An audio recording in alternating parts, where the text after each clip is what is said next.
आप सभी को जय मसीह की। मैं आशा करती हूँ कि आप सब खुश हैं और प्रभु में आनंदित हैं। आज परमेश्वर के वचन से फिर से आपको उत्साहित करने के लिए मैं यशायाह उसके 41 अध्याय उसके 15 वचन को पढ़ना चाहूँगी, जहाँ पर इस प्रकार लिखा है, एक मैंने तुझे छुरी वाले दावने का एक नया और एक चौखा यंत्र ठहराया है।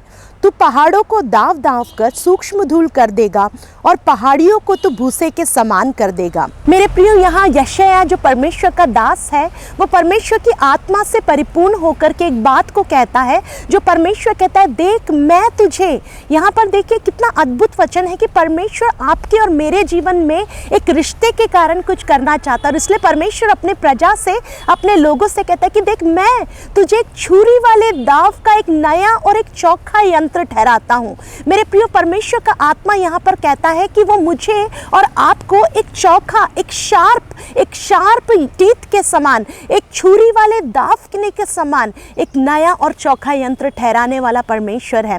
अब देखिए, जब आप इंग्लिश बाइबल पढ़ेंगे, वहाँ पर लिखा है इस वर्ड के लिए थ्रेशिंग स्लेज, कि मैं तुझे एक नया शार्प दांत वाला, एक नुकीले दांतों वाला एक थ्रेशिंग स्लेज बनाऊंगा, जिसका अर्थ ये है कि परमेश्वर हमें एक नया रूप, एक नया आकार देने वाला परमेश्वर है। अब आप इज़राइल के लाइफ में जब जाएंगे, इज़राइल के लोगों के लाइफ में थ्रेशिंग स्लेज नाम का एक इंस्ट्रूमेंट होता था, जो वो गेहूं को साफ करने के लिए इस्तेमाल करते थे, और उस गेहूं को वो लोग साफ करते थे उस यंत्र के द्वारा, और जिससे उसकी अनवांटेड चीज़ें जो होती थी, उसके ऊपर का भूसा जो होता था, वो सब हटने के बाद एक वो साफ गेहूं दिख जाता था। मेरे प्रियो, यहाँ पर परमेश्वर का आत्मा कह रहा है कि परमेश्वर आपको और मुझे ऐसा इस्तेमाल करने जा रहा है, ऐसा बनाने जा रहा है कि कुछ लोगों की अनवांटेड चीज़ें शायद वो उनके लाइफ में अच्छी नहीं होगी, शायद वो उनके जीवन की उन्नति के लिए अच्छी नहीं होगी, वो यूज़फुल नहीं हो पा रहे होंगे, लेकिन उन अनवांटेड चीज़ों को परमेश्वर का आत्मा आपके और मेरे द्वारा हटाने जा रहा है, क्योंकि वो आपको और मुझे एक इंस्ट्रूमेंट के रूप में इस्तेमाल करने वाला है। लेकिन आगे जब आप पढ़ेंगे इस वचन को, यहाँ पर लिखा है, तू पहाड़ों को दाव दाव कर सूक्ष्म धूल कर देगा और पहाड़ियों को तो भूसे के समान कर देगा। अब देखिए, मैं यहाँ पर ये सोच रही थी कि थ्रेशिंग स्लेज जैसा जो उपकरण है, इंस्ट्रूमेंट है, वो कैसे पहाड़ और पहाड़ियों को सूक्ष्म धूल कर सकता है। मेरे प्रियो, पहाड़ जो होते हैं, अब मेरे प्रियो, हमें पहाड़ और पहाड़ियाँ क्या है इसे भी समझना ज़रूरी है। पहाड़ जो होता है, माउंटेन जो होता है, वो बहुत बड़ा होता है, उस तक पहुंचना आसान नहीं होता, हम उसे अपनी ताकत से नहीं हटा सकते हैं मेरे प्रिय। और पहाड़ियाँ जो होती हैं, हिल्स जो होती हैं, वो छोटी होती हैं, हम जैसे तैसे कोशिश करके उस पर चढ़ सकते हैं। तो परमेश्वर का आत्मा मुझे और आपको ये बताना चाह रहा है कि मेरे और आपके लाइफ में कई बार पहाड़ जैसी परेशानी आ सकती हैं, जिसको शायद मैं और आप डील नहीं कर सकते अपनी ताकत से, हम अपने बल से उस जयवंत नहीं हो सकते। लेकिन परमेश्वर कहता है, उन पहाड़ों जैसी परिस्थितियों में भी परमेश्वर आपको ऐसा इस्तेमाल करेगा कि आप जो शायद एक थ्रेशिंग स्लेज जैसे छोटे होंगे, लेकिन आपके द्वारा परमेश्वर उन पहाड़ों को सूक्ष्म धूल कर देगा। और पहाड़ियाँ छोटी समस्याओं को दिखाती है, जहाँ पर आपको लग रहा होगा अरे मैं इसे हैंडल कर सकती हूँ, लेकिन उसको भी परमेश्वर ऐसा कर देगा कि वो भूसे के समान उड़ाई जाएंगी। मेरे प्रियो, ये इसलिए होगा क्योंकि परमेश्वर का सामर्थ आपके साथ है।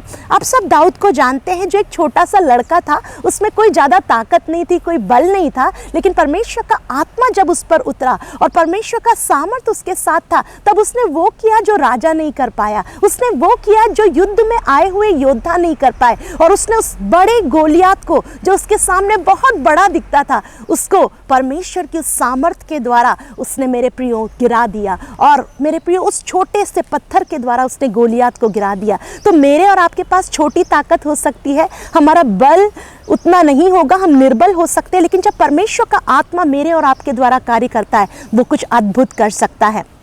और इसलिए परमेश्वर आपको इन दिनों अद्भुत तरीके से इस्तेमाल करने जा रहा है। मैं इस बात की भविष्यवाणी करके कहना चाहती हूँ, जैसे परमेश्वर ने जरुब्बाबेल से कहा, आप जब निकालेंगे जकरिया की पुस्तक उसका 4 अध्याय उसका 6वां वचन, तब उसने मुझे उत्तर दिया, जरुब्बाबेल के लिए यहोवा का यह वचन है, ना तो बल से ना शक्ति से, परंतु मेरी आत्मा के द्वारा होगा।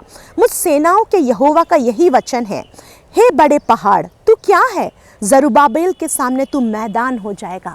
मेरे प्रियो, यहाँ फिर परमेश्वर का आत्मा जरुब्बाबेल से कहता है कि ना तो बल से ना शक्ति से, तेरे बल से नहीं, तेरी ताकत से नहीं, पर मेरी आत्मा के द्वारा मैं सब कुछ कर सकता हूँ। मेरी आत्मा के सामर्थ्य के द्वारा पहाड़ जैसी परिस्थिति तेरे सामने समतल हो जाएगी। मेरे प्रियो, मैं आपके लिए प्रार्थना करना चाहूँगी। हो सकता है कि आप कुछ ऐसी परिस्थितियों से होकर के जा रहे हैं जो आपके लिए बहुत बड़ी है और जिसका आप सामना नहीं कर सकते, लेकिन परमेश्वर के आत्मा ने जैसे गिदोन से कहा कि हे शूरवीर सूरमा, यहोवा तेरे साथ है। मेरे प्रियो, ऐसे परमेश्वर आपके साथ है और वो इन दिनों में आपके द्वारा एक बड़े कार्य को करने जा रहा है। अगर आप विश्वास करते हैं तो मेरे साथ आप प्रार्थना करिए। धन्यवाद परमेश्वर पिता, प्रभु यीशु मसीह के नाम से हम आपके पास आते हैं। प्रभु जी, आप हमारे द्वारा बड़े और अद्भुत कार्यों को करने वाले परमेश्वर है। हमारे सोच, हमारे समझ से परे आप हमारे लिए कार्य करने वाले परमेश्वर है। मैं उन लोगों के लिए प्रार्थना करती हूँ जो अपने लाइफ में प्रभु जी बड़े बड़े प्रॉब्लम से होकर के जा रहे हैं। प्रभु जी मैं प्रार्थना करती हूँ उन परिस्थितियों को, पहाड़ जैसी उन परिस्थितियों को प्रभु जी आप सूक्ष्म धूल करने वाला परमेश्वर है, जो पवन के द्वारा उड़ाई जाएगी, जो वहाँ पर स्टेबल नहीं रहेगी प्रभु, और पहाड़ियों जैसी परिस्थितियों को भी प्रभु जी उनको आप जयवंत होने में सहायता मदद करेंगे उन पर। इसलिए हम आपको धन्यवाद देते हैं प्रभु जी। आप हमें जय के उत्सव में लिए चलने वाला परमेश्वर, धन्यवाद। सारा आदर महिमा हम आपको देते हैं। इस प्रार्थना और विनती को प्रभु यीशु मसीह के नाम से मांगते हैं, आमेन। परमेश्वर आप सभी को आशीषित करे। होने दे कि परमेश्वर इन दिनों में आपको एक इंस्ट्रूमेंट के रूप में अपने राज्य की बढ़ोतरी के लिए इस्तेमाल करे। जय मसीह की।